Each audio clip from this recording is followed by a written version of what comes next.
저의 소원 세 가지를 꼭 들어주세요. 뚱뚱하다고 놀림받던 봉덕의 세 가지 소원이 모두 이루어질까요? 지금부터 봉덕이의 이야기 시작합니다.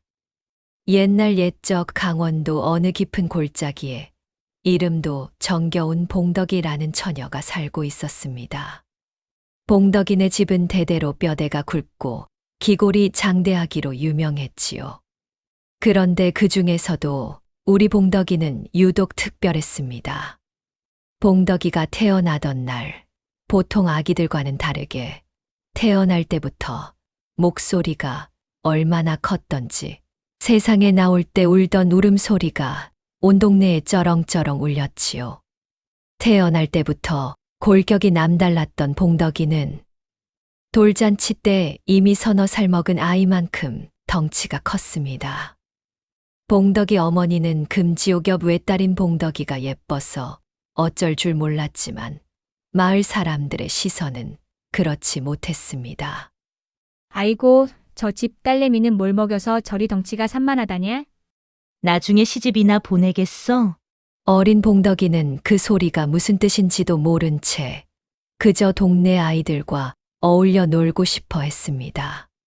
하지만 아이들은 봉덕이가 다가오면 도깨비다, 멧돼지가 온다 하며 도망치기 일쑤였지요. 봉덕이는 그 큰 몸을 이끌고 아이들을 쫓아가려다 엎어지면 무릎에 피가 나도 아픈 줄 모르고 아이들의 뒷모습만 보며 서럽게 울었습니다. 대보름날 마을 아이들이 쥐불놀이를 하려고 모였을 때였습니다. 봉덕이도 어머니가 만들어주신 예쁜 쥐불깡통을 들고 나갔지요. 그런데 짓궂은 사내아이 하나가 봉덕이를 밀치며 놀려댔습니다. 야, 뚱뚱한 봉덕아. 너는 너무 무거워서 달구경도 못하겠다. 저리 비켜. 봉덕이는 그 말에 상처를 입고 마을 뒷산 바위 뒤에 숨어 숨죽여 울었습니다. 그런데 그때 숲을 속에서 새끼 강아지 한 마리가 다리를 다쳐 낑낑거리는 것을 보았지요. 봉덕이는 자신의 슬픔도 잊은 채 품속에 있던 무명 수건을 찢어 강아지의 다리를 정성껏 감싸 주었습니다. 강아지야, 너도 나처럼 어디가 아프니? 괜찮아. 내가 지켜줄게. 남들이 뭐라 해도 너는 참 예쁘단다. 덩치는 산만한 아이가 작은 강아지를 품에 안고 토닥이는 그 모습. 봉덕이는 그때부터 이미 남의 아픔을 자기 아픔처럼 여기는 따뜻한 심성을 가졌던 것이지요. 봉덕이의 아버지는 그런 딸이 안쓰러워 장날마다 예쁜 꽃신을 사다 주려 했습니다. 하지만 봉덕이의 발은 이미 남들의 2배는 되었기에 장터에 파는 꽃신은 도무지 맞지 않았습니다. 아버지, 저는 꽃신 없어도 돼요. 그냥 집신 신고 산에 가서 약초 캐는 게 더 좋아요. 봉덕이는 어린 나이에도 부모님이 자신 때문에 속상해 하실까봐 아무렇지 않은 척을 했습니다. 하지만 밤이면 거울 속에 비친 자신의 커다란 그림자를 보며 속삭였지요. 저는 왜 이렇게 크게 태어났나요? 저도 남들처럼 사람들한테 사랑받는 아이가 되고 싶어요. 봉덕이가 12살 되던 해 늦가을이었습니다. 그 해는 유난히 서리가 빨리 내리고 바람이 매서웠지요. 봉덕이네 동네에는 홀로 사시는 꼬부랑 할머니 한 분이 계셨는데 그 집 마당에는 커다란 감나무 한 그루가 있었습니다. 할머니는 그 감을 팔아 겨울 식량을 마련하셔야 했는데 몸이 굽고 기운이 없어 감을 따지 못하고 계셨지요. 동네 장정들은 자기네 집 가을거지 하느라 바빠서 나 몰라라 했고 짓궂은 아이들은 오히려 할머니 몰래 감을 서리해 가기 일쑤였습니다. 그 모습을 지켜보던 봉덕이는 마음이 좋지 않았습니다. 할머니, 걱정 마세요. 제가 다 따드릴게요. 봉덕이는 자기 몸집보다 큰 바구니를 등에 지고 할머니 댁으로 향했습니다. 봉덕이가 감을 따려고 나무에 올라가려니 나무가 찌지직 소리를 내며 금방이라도 부러질 듯 비명을 지르는 게 아니겠습니까? 아이들은 담벼락 너머로 그 광경을 보며 또 놀려댔지요. 야, 뚱보 봉덕아. 너 그러다 나무랑 같이 땅에 박히겠다. 감 따려다 감나무 잡겠네. 봉덕이는 얼굴이 화끈거렸지만 포기하지 않았습니다. 나무에 오를 수 없다면 다른 방법을 써야 했지요. 봉덕이는 자신의 커다란 몸집을 이용하기로 했습니다. 그녀는 할머니의 낮은 담벼락 밑에 떡하니 자리를 잡고 엎드렸습니다. 할머니, 제 등을 밟고 올라가세요. 제 등이 넓어서 아주 튼튼하답니다. 작고 마른 할머니는 미안해서 어쩔 줄 몰랐지만 봉덕이는 환하게 웃으며 등을 더 넓게 폈습니다. 할머니는 봉덕이의 듬직한 등을 징검다리 삼아 밟고 올라가 평소엔 손도 닿지 않던 높은 가지의 감들을 하나하나 조심스럽게 따냈습니다. 찬바람이 쌩쌩 부는데도 봉덕이는 땀을 뻘뻘 흘리며 한시도 움직이지 않고 할머니의 무게를 온전히 받아냈습니다. 등이 아프고 무릎이 저려왔지만 바구니에 감이 차곡차곡 쌓일 때마다 봉덕이의 마음도 행복으로 꽉 차 올랐지요. 할머니는 고마운 마음에 가장 크고 잘 익은 홍시 하나를 봉덕이 입에 쏙 넣어주셨습니다. 봉덕아, 내 등이 이 세상에서 가장 편안하구나.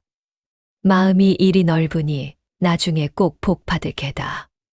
봉덕이는 입가에 홍시를 묻힌 채 헤헤 웃었습니다. 남들은 놀리는 그 커다란 덩치가 처음으로 누군가에게 도움이 되었다는 사실이 꿈만 같았거든요. 봉덕이 20살 되던 해, 20살 꽃다운 나이인데도 몸무게는 남들 2배요. 허리둘레는 가을날 잘 익은 커다란 박덩이 같았습니다. 얼굴은 또 어찌나 희고 둥근지 밤하늘에 뜬 보름달이 저리 가라 할 정도였답니다. 어쩌다 봉덕이가 장터라도 한 번 나가려면 큰 결심이 필요했습니다. 집 대문을 나설 때부터 동네 꼬마 녀석들이 줄줄이 사탕처럼 따라붙거든요. 아이들의 놀림은 여전했습니다. 야, 굴러간다, 굴러가. 봉덕이 누나 굴러간다. 얘들아, 조심해. 봉덕이 누나가 넘어지면 우리 고을에 웅덩이 생긴다. 아이들이 깔깔거리며 놀려대면 봉덕이는 속상해서 얼굴이 홍당무처럼 붉어졌습니다. 하지만 마음씨가 비단결보다 고운 봉덕이는 아이들에게 화 한 번 내지 못했습니다. 그저 고개를 푹 숙이고 자기 발등만 보며 걷는데 사실 살집 때문에 자기 발등이 보이지도 않았지요. 그런 봉덕이는 남몰래 눈물을 훔치곤 했습니다. 동네 어르신들은 또 어떻고요? 빨래터에 모인 아낙들은 봉덕이가 지나가면 빨래 방망이질을 멈추고 쑥덕거렸습니다. 쯔쯔, 저 덩치를 좀 봐. 저걸 누가 데려가겠어. 시집가면 신랑이 깔려 죽을지도 몰라. 그러게 말이야. 먹기는 또 얼마나 먹겠나. 쌀 한 가마니를 져다 줘도 사흘이면 동이 나겠어. 이런 소리를 들을 때마다 봉덕이 가슴에는 대못이 박혔습니다. 사실 봉덕이는 억울했습니다. 남들보다 많이 먹어서 살이 찐 게 아니었거든요. 물만 마셔도 살이 붙는 체질인데다 남들이 귀찮아하는 굳은 일을 도맡아 하느라 몸이 부은 것이기도 했습니다. 봉덕이는 손재주도 조금 서툴렀습니다. 동네 잔칫집에 가서 도와주겠다고 나서면 커다란 덩치 때문에 지나가다 솥뚜껑을 건드려 과당탕 소리를 내거나 귀한 사발을 깨뜨리기 일쑤였지요. 아이고, 봉덕아. 너는 도와주는 게 아니라 이를 키우는구나. 그냥 저기 구석에 가서 가만히 앉아만 있어라. 사람들의 핀잔에 봉덕이는 커다란 몸을 한껏 웅크리고 앉아 소리 없이 울었습니다. 그런 봉덕이에게도 단 하나 삶의 낙이 있었습니다. 바로 이 고을 최고의 가문이자 인물 좋기로 소문난 이도령을 먼발치서 훔쳐보는 것이었습니다. 이도령은 달랐습니다. 다른 사람들은 봉덕이를 보며 대놓고 비웃었지만 이도령은 봉덕이가 무거운 짐을 들고 가다 쩔쩔매면 다가와 조용히 짐을 들어주곤 했습니다. 봉덕 낭자, 몸도 고된데 이리 무거운 것을 혼자 들고 가십니까? 제가 도와드리지요. 그 다정한 목소리에 봉덕이의 심장은 쿵쾅쿵쾅 뛰었습니다. 하지만 봉덕이는 도령의 얼굴을 똑바로 쳐다볼 엄두도 내지 못했습니다. 나 같은 천덕꾸러기가 어찌 저리 고운 분을 바라볼 수 있겠어. 나는 그저 멀리서 그림자만 봐도 감지덕지이지. 봉덕이는 밤마다 거울 앞에 앉아 자신의 얼굴을 비춰보았습니다. 살에 파묻혀 잘 보이지도 않는 눈, 둥글 널쩍한 턱. 봉덕이는 거울 속 자신의 모습이 너무 미웠습니다. 하늘도 무심하시지. 왜 나를 이렇게 만드셨을까? 나도 남들처럼 가냘픈 손목을 가져보고 싶고 예쁜 꽃신도 신어보고 싶은데 내 발은 너무 커서 집신도 따로 만들어야 하니. 봉덕이는 그렇게 매일 밤을 한숨과 눈물로 지새웠습니다. 그러던 어느 날이었습니다. 그날은 유난히 날이 덥고 습했습니다. 봉덕이는 가슴이 답답하고 숨이 가빠오는 것을 느꼈습니다. 왜 이리 숨이 차지? 심장이 평소보다 빠르게 뛰더니 갑자기 눈앞이 핑그르르 돌기 시작했습니다.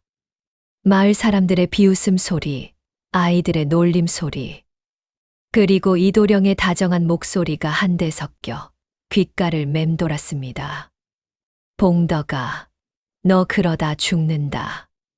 아니야, 봉덕 낭자는 마음이 참 곱소.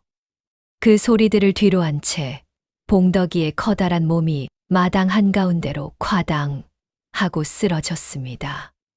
그것이 봉덕이의 이승에서의 마지막 기억이 될 줄은 꿈에도 몰랐던 것이지요. 봉덕이가 마당에 콰당 하고 쓰러졌을 때 마을 사람들은 그 소리가 얼마나 컸던지 담벼락이 무너지는 줄 알았습니다. 봉덕이는 정신을 잃고 쓰러져 버렸고 주변은 순식간에 차가운 안개로 가득 찼습니다. 그때였습니다. 저 멀리서 사각사각 소리를 내며 검은 그림자 2개가 다가오는데 보기만 해도 오금이 저리는 저승사자들이었습니다. 한 명은 키가 꺽다리처럼 크고 얼굴이 허연 백사자요. 다른 한 명은 땅딸보의 얼굴이 숯검댕이처럼 시커먼 흑사자였습니다. 흑사자가 품속에서 꼬질꼬질한 두루마리 명부를 꺼내더니 훑어봅니다. 어디 보자. 이름 김봉덕, 나이 20살. 여기 아랫말 맞지? 옆에 있던 백사자가 봉덕이의 커다란 몸집을 보더니 눈이 휘둥그레집니다. 야, 너 명부 똑바로 본 거 맞냐? 이 처녀 덩치를 좀 봐라. 이렇게 혈색이 좋고 장대한 처녀가 벌써 죽는다고. 어디 병이라도 든 모양인가? 흑사자가 귀찮다는 듯 대답합니다.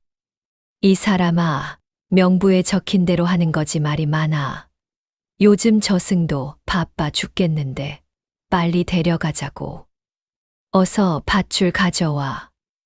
두 사자는 봉덕이의 혼을 깨워 일으켰습니다. 봉덕이는 자기가 죽은 줄도 모르고 멍하니 서 있었지요. 그때 사자들이 밧줄 2개를 이어 겨우 봉덕이의 허리에 감았습니다. 봉덕이는 그제야 정신이 좀 들었는지 사자들을 보며 물었습니다. 저기, 나리들, 여기가 어디래요?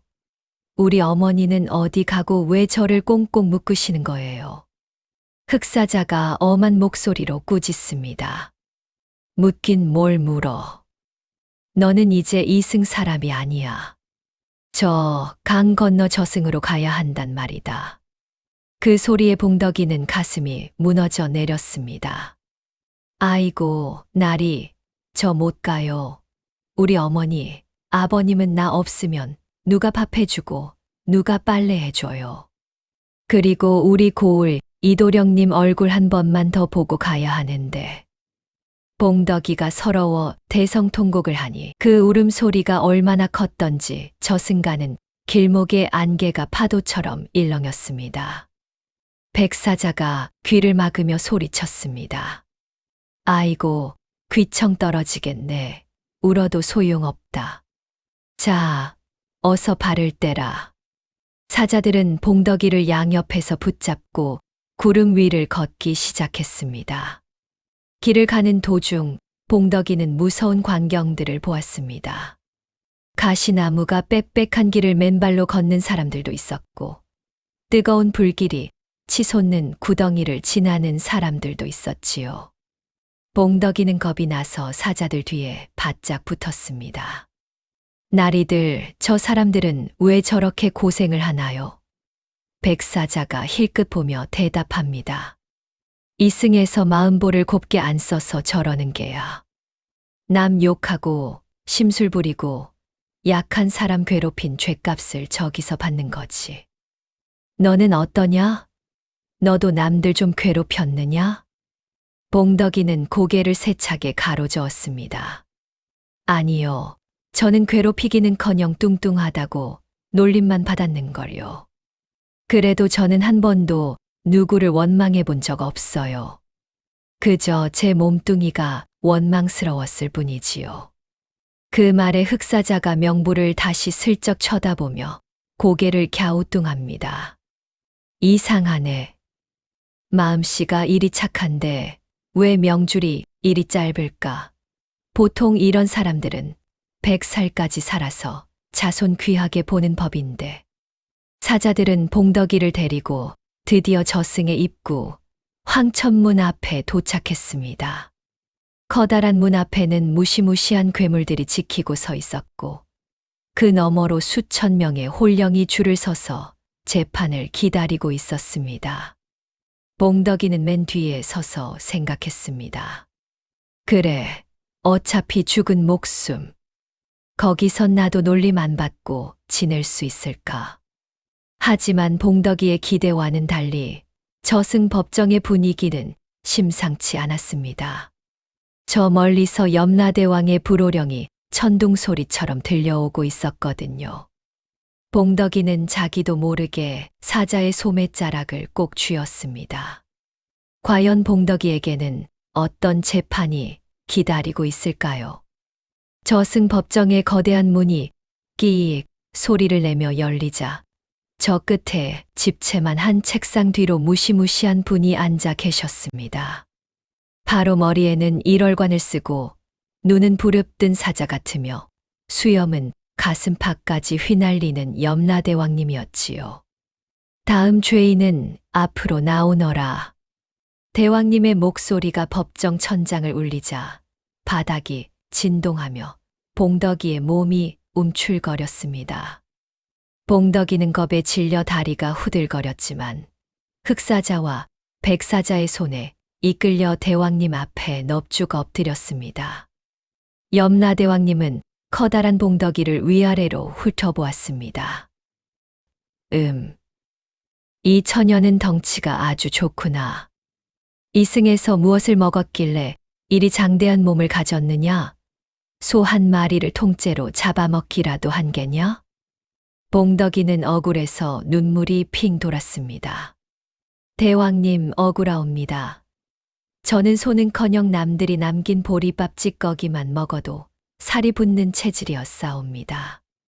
평생 배불리 먹어본 적도 없는데 몸이 이리 되니 저도 속이 상해 죽을 지경이었사옵니다. 염라대왕님은 허허, 그놈 참 안 됐구나 하며 명부를 펼쳤습니다. 그런데 명부를 한 장 한 장 넘기던 대왕님의 눈썹이 꿈틀거리더니 이내 얼굴이 숯불처럼 벌겋게 달아오르기 시작했습니다. 이놈들, 저승사자 이놈들, 당장 무릎 꿇지 못할까. 갑작스러운 불호령에 저승사자들이 바닥에 머리를 짓박으며 엎드렸습니다. 아니, 대왕님, 갑자기 왜 그러시옵니까? 염라대왕님이 명부를 돌로 된 책상에 쾅 내리쳤습니다. 너희가 데려온 이 처녀는 윗마을 봉덕이 아니라 아랫마을 봉덕이 아니냐. 윗마을에 사는 봉덕이는 욕심쟁이 할멈이고 아랫마을 봉덕 처녀는 앞으로도 50해, 아니 60해는 더 살아야 할 귀한 목숨이란 말이다. 어찌 이런 실수를 저질렀느냐.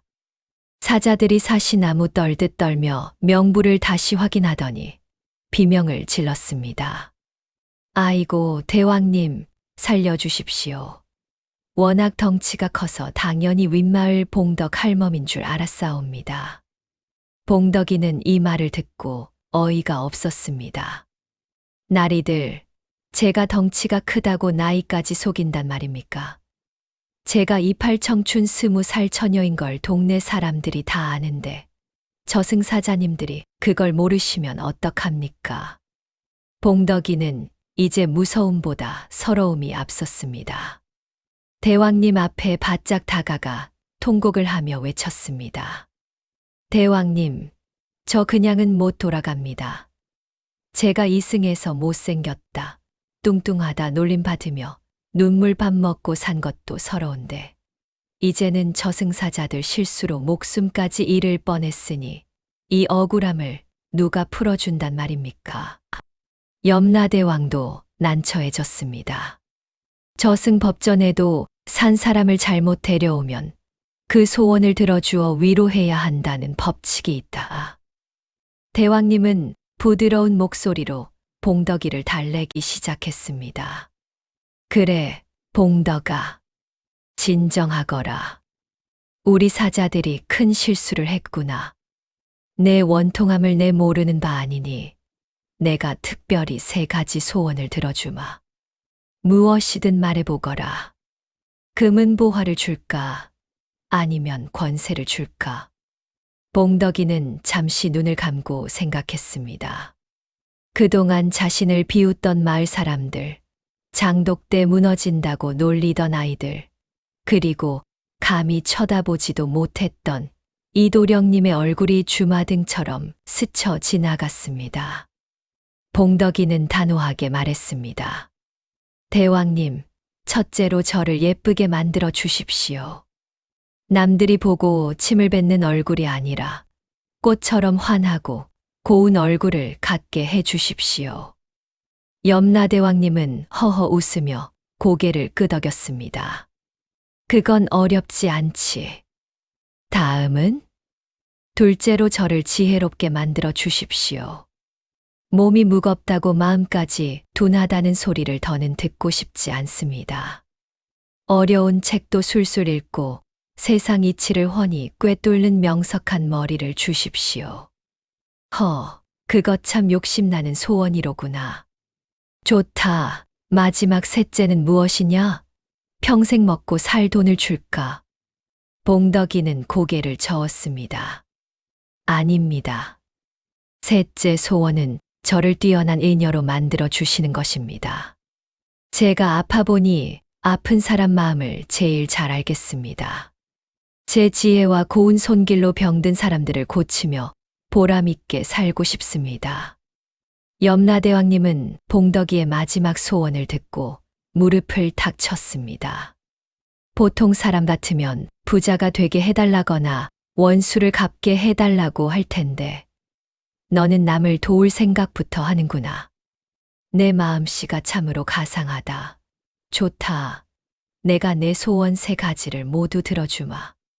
뿐만 아니라 내 명줄에 복까지 얹어줄 터이니 이승에 나가 큰일을 하거라.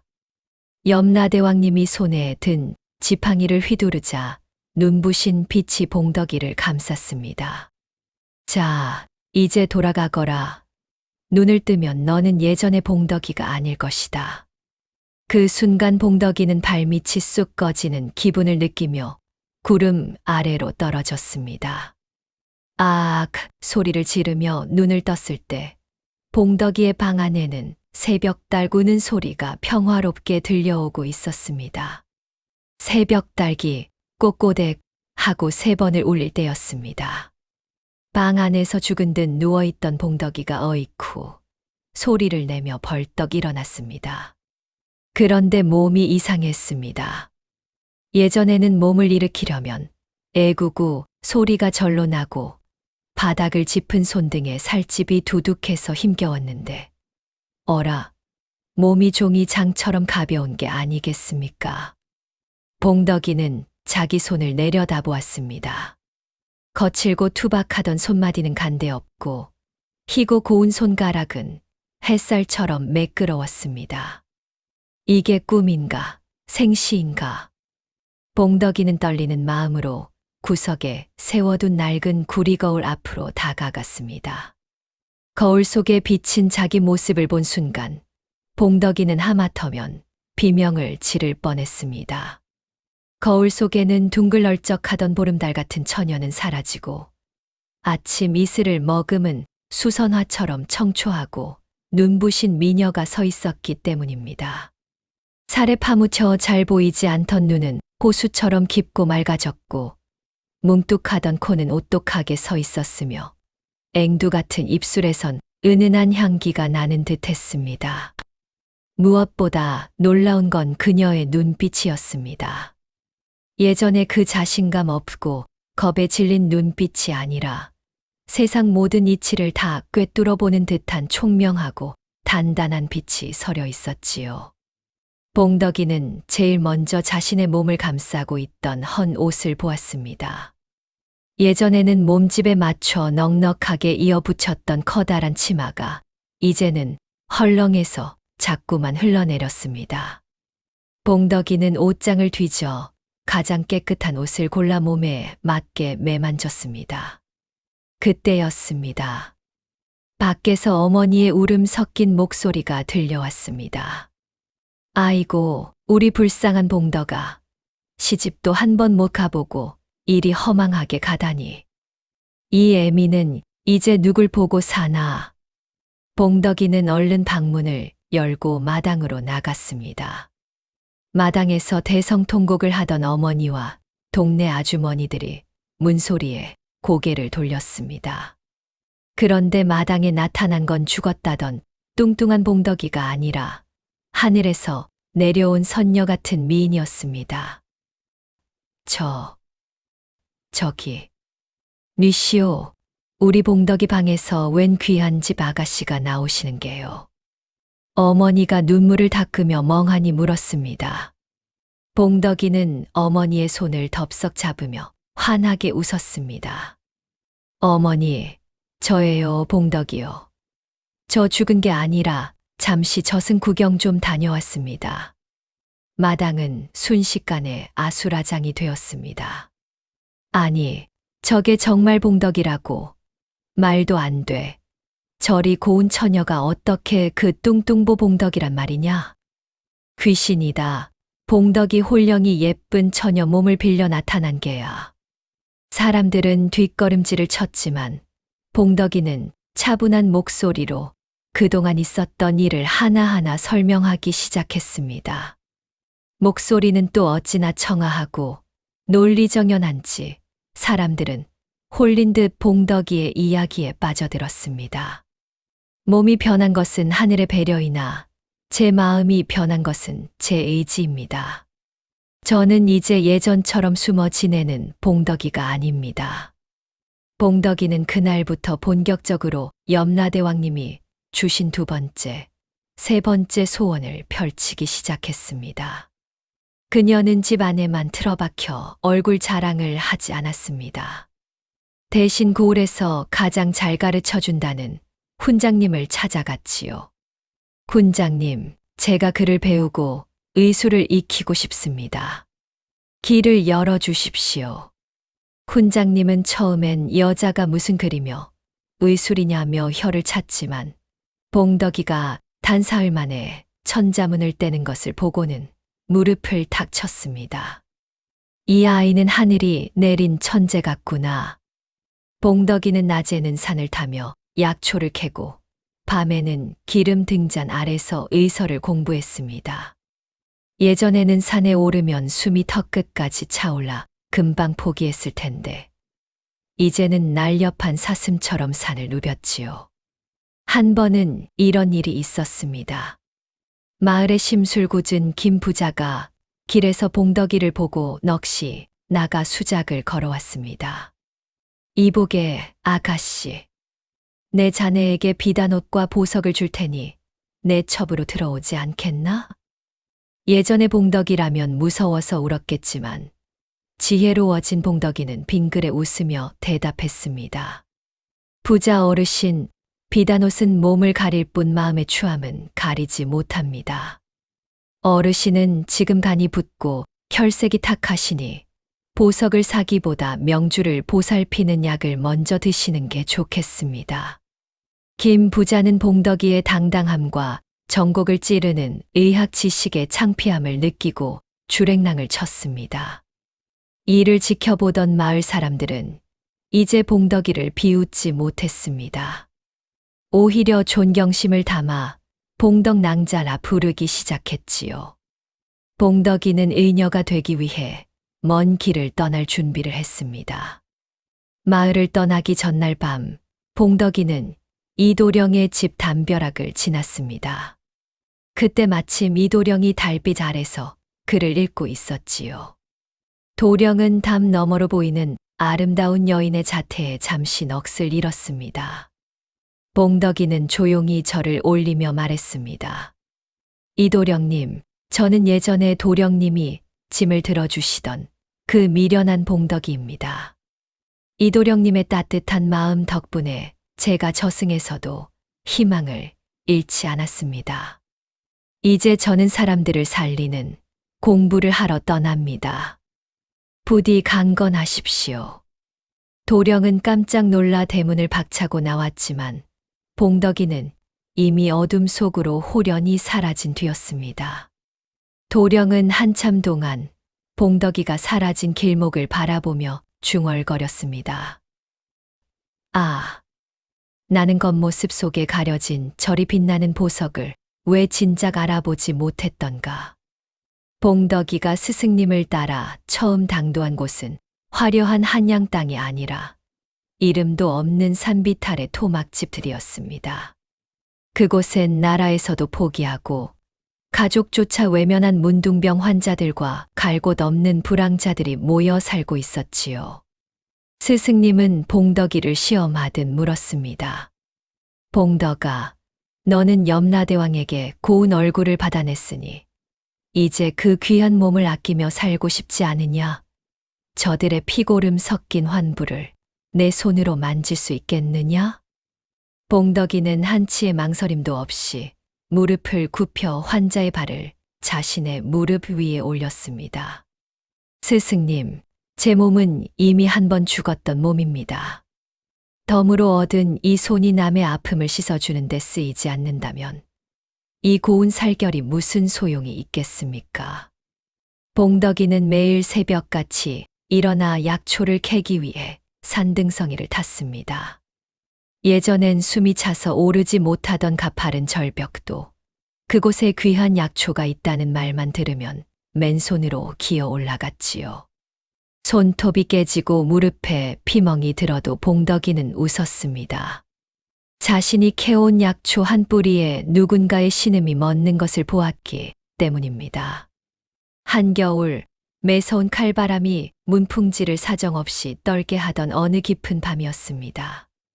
마을에서 멀리 떨어진 외딴 산막에 홀로 사는 노인이 몹쓸 곧불이 심하여 숨이 넘어간다는 소식이 들려왔습니다.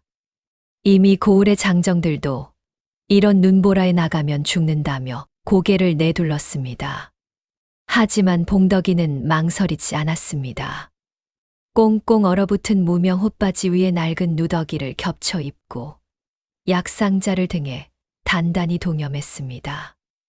의원이 환자를 두고 날씨를 탓하면 저 노인의 명줄은 누가 붙잡겠습니까? 봉덕이가 문을 나서자마자 집어삼킬 듯한 눈보라가 앞을 가로막았습니다. 한 걸음 내디디면 발이 푹푹 빠져 중심을 잡기조차 힘들었지요. 찬바람은 마치 날카로운 칼날처럼 봉덕이의 얼굴을 핥히고 지나갔고 손발은 이미 감각을 잃어 남의 살처럼 차가워졌습니다. 무릎까지 차오른 눈더미 속을 기어가다시피 하며 봉덕이는 입술을 깨물었습니다. 저 노인이 지금 겪는 숨가쁜 고통은 지금 내가 느끼는 추위보다 수만 배는 더 괴로울 거야. 내가 여기서 멈추면 저 어르신은 아무도 없는 차가운 방에서 홀로 마지막 숨을 거두시겠지. 마침내 도착한 산막. 문을 열자 싸늘한 냉기 속에 노인이 거친 숨을 몰아쉬며 사경을 헤매고 있었습니다. 방 안은 온기 하나 없이 얼음장 같았지요. 봉덕이는 언 손을 자신의 가슴팍에 넣어 녹인 뒤 노인의 가슴을 정성껏 주무르기 시작했습니다. 그리고는 품 안에서 소중히 지켜온 약재를 꺼내 불을 지폈습니다. 연기가 방 안을 가득 채우고 약이 끓기 시작하자 봉덕이는 노인의 손을 꼭 잡고 귀에 대고 속삭였습니다. 어르신, 조금만 더 기운을 내세요. 제가 왔습니다. 저승사자가 문 밖까지 왔어도 제가 절대로 안 보내드릴 테니 제발 눈을 뜨세요.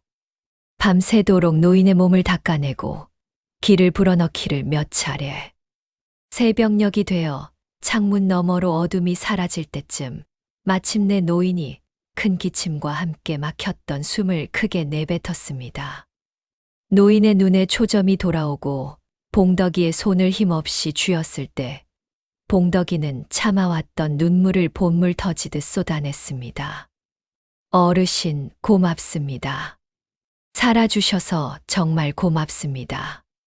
이리 모진 아픔도 이겨내셨으니 이제 그 어떤 고통도 어르신을 꺾지 못할 것입니다.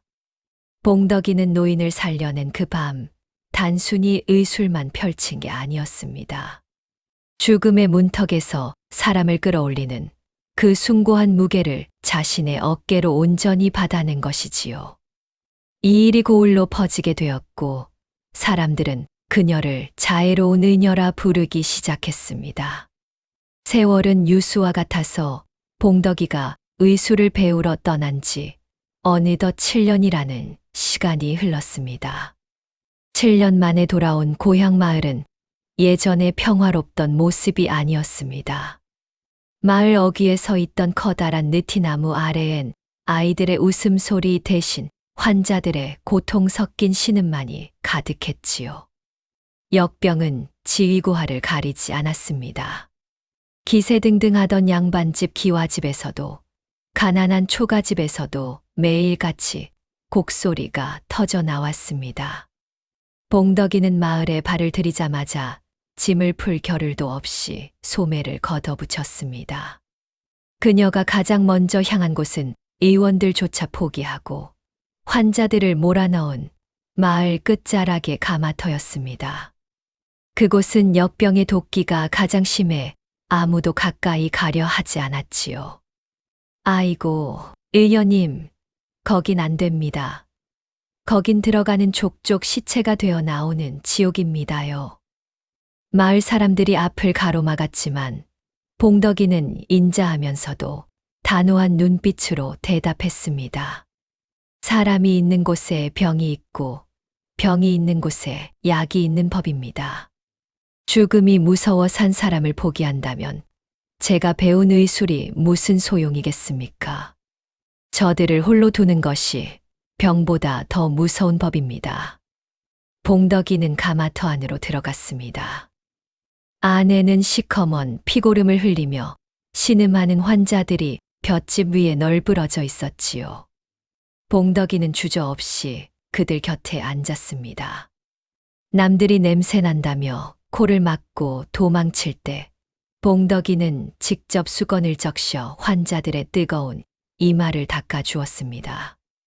그녀는 밤새도록 약탕기 앞에 앉아 부채질을 했습니다. 약초 향기가 가마터를 가득 채울 때까지 봉덕이는 한잠도 자지 않았지요. 약을 다리는 것만큼이나 봉덕이가 정성을 들인 것은 바로 환자들의 마음을 어루만지는 것이었습니다. 조금만 더 참으세요. 이 약을 드시면 내일은 분명 해를 보실 수 있을 겁니다. 어르신, 저를 보세요.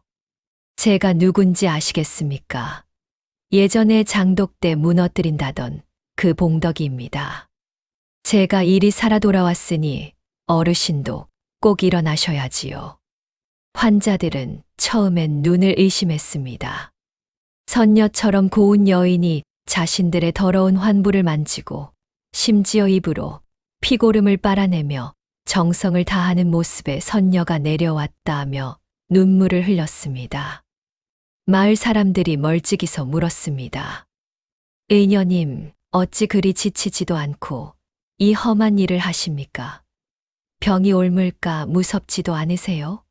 의녀님마저 쓰러지시면 우리 마을은 끝입니다요. 봉덕이는 땀방울이 맺힌 얼굴로 부드럽게 웃으며 대답했습니다. 제 몸은 이미 한 번 저승을 다녀온 몸입니다. 염라대왕님께 빌려온 이 생명, 사람 하나라도 더 살리는 데 쓰는 것이 제 본분이지요. 몸의 고통보다 무서운 것은 세상으로부터 버림받았다는 마음의 상처입니다. 약보다 귀한 것이 사람의 온기이니 제가 그 곁을 지켜드려야지요.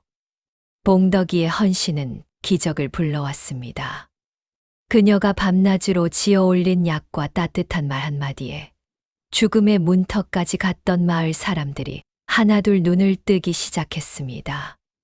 시커멓게 죽어가던 피부에 화색이 돌고 곡소리만 나던 가마터에서 살았다 하는 환희의 외침이 터져 나왔습니다. 마을 사람들은 그제야 깨달았습니다. 자신들이 예전에 미련하다, 뚱뚱하다며 돌을 던졌던 그 처녀가 사실은 하늘이 보낸 이 마을의 수호신이었다는 것을요. 사람들은 봉덕이가 지나가는 길마다 엎드려 사죄하며 고마움을 전했습니다. 하지만 봉덕이는 그 모든 공을 사람들에게 돌렸습니다.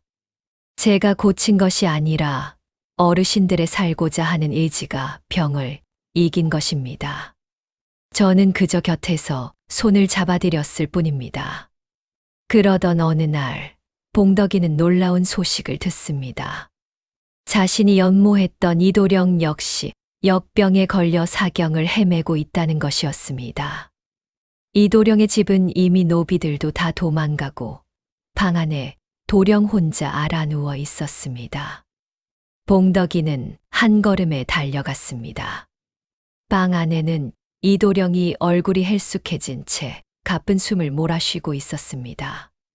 봉덕이는 떨리는 손으로 이도령의 맥을 짚었습니다. 맥은 실가닥처럼 가늘었지요. 도령님, 정신 차리세요. 제가 왔습니다. 봉덕이가 왔습니다. 봉덕이는 지극정성으로 도령을 간호했습니다. 직접 산에 올라가 서리 맞은 약초를 캐오고 자신의 손가락을 깨물어 피를 내어 도령의 입에 넣어주기도 했습니다. 사흘 밤낮을 뜬 눈으로 지새우며 이도령의 곁을 지켰습니다. 나흘째 되던 날 새벽, 마침내 이도령이 검은 피를 토해내고 눈을 떴습니다. 도령의 눈에 비친 것은 등잔불 아래서 초췌해진 얼굴로 약을 다리고 있는 아름다운 여인의 뒷모습이었습니다. 그대는 누구시오? 봉덕이가 조용히 고개를 돌렸습니다. 이도령은 깜짝 놀랐습니다. 7년 전 달밤에 잠시 보았던 그 눈부신 여인이었으니까요. 이도령은 겨우 손을 내밀어 봉덕이의 소매를 잡았습니다. 아, 당신은 그때 그 낭자군요. 내 생명의 은인이시오. 내가 이 은혜를 어찌 갚아야 할지 기력을 회복하면 정식으로 청혼하겠소. 나와 함께 해줄 수 있소. 도령의 진심 어린 말에 봉덕이는 잠시 가슴이 떨렸습니다. 평생 꿈꿔왔던 순간이었으니까요. 하지만 봉덕이는 천천히 그리고 아주 부드럽게 도령의 손을 내려놓았습니다. 도령님, 저를 자세히 보십시오. 저는 도령님이 연모하시는 그 아름다운 여인이 아닙니다.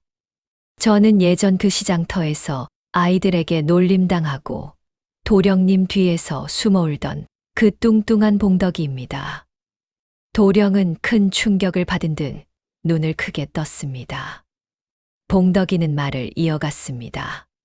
제가 저승에서 얻어온 이 예쁜 얼굴은 사실 껍데기에 불과합니다.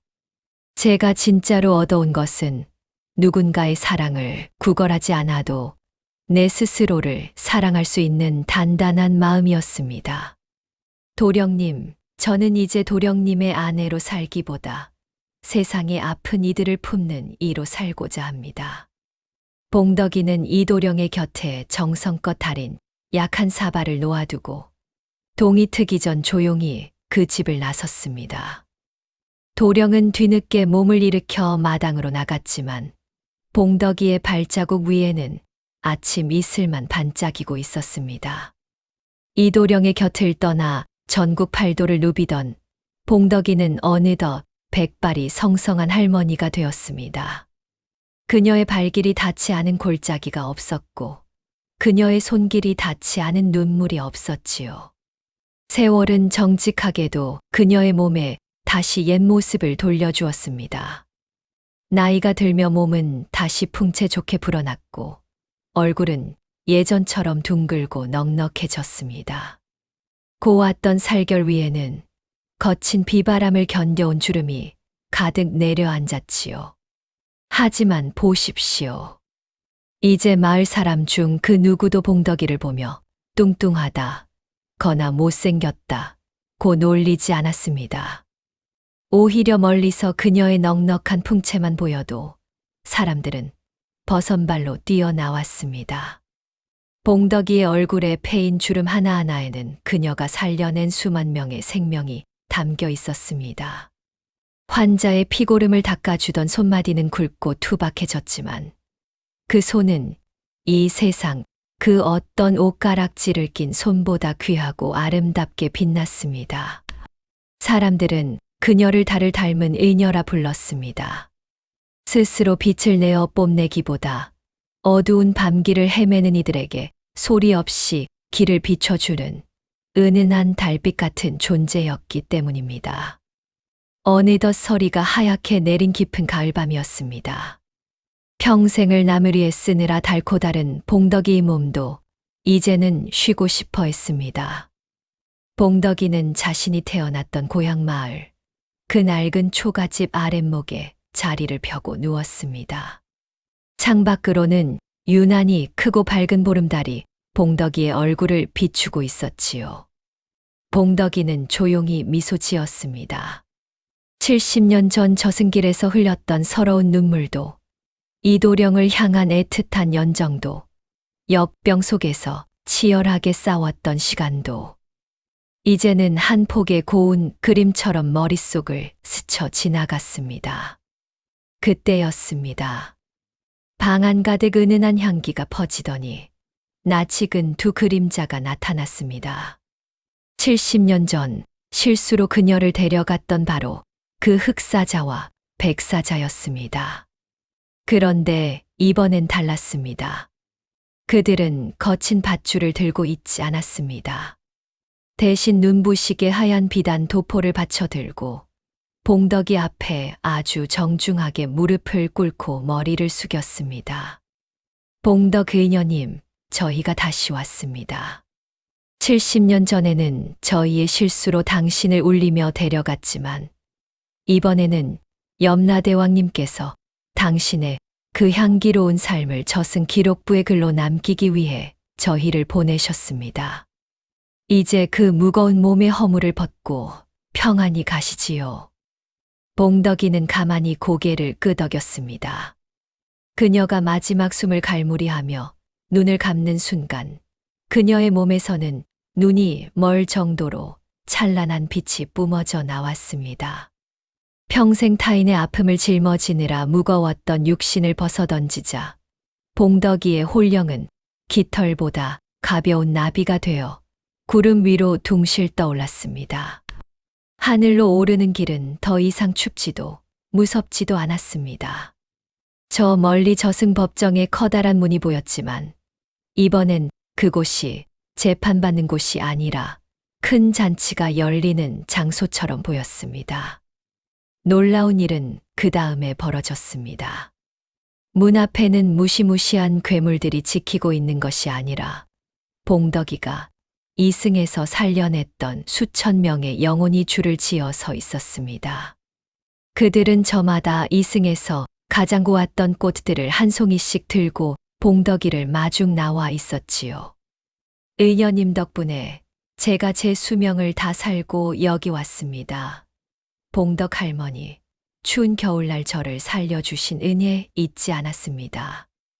염라대왕 역시 옥좌에서 내려와 문 앞까지 마중을 나왔습니다. 대왕은 봉덕이의 손을 잡으며 호탕하게 웃었습니다. 오냐, 봉덕아. 내가 이승에서 뿌린 씨앗이 저승까지 향기를 내뿜는구나. 너는 이제 저승의 의원이 되어 고통받는 영혼들을 돌보는 귀한 자리에 앉거라.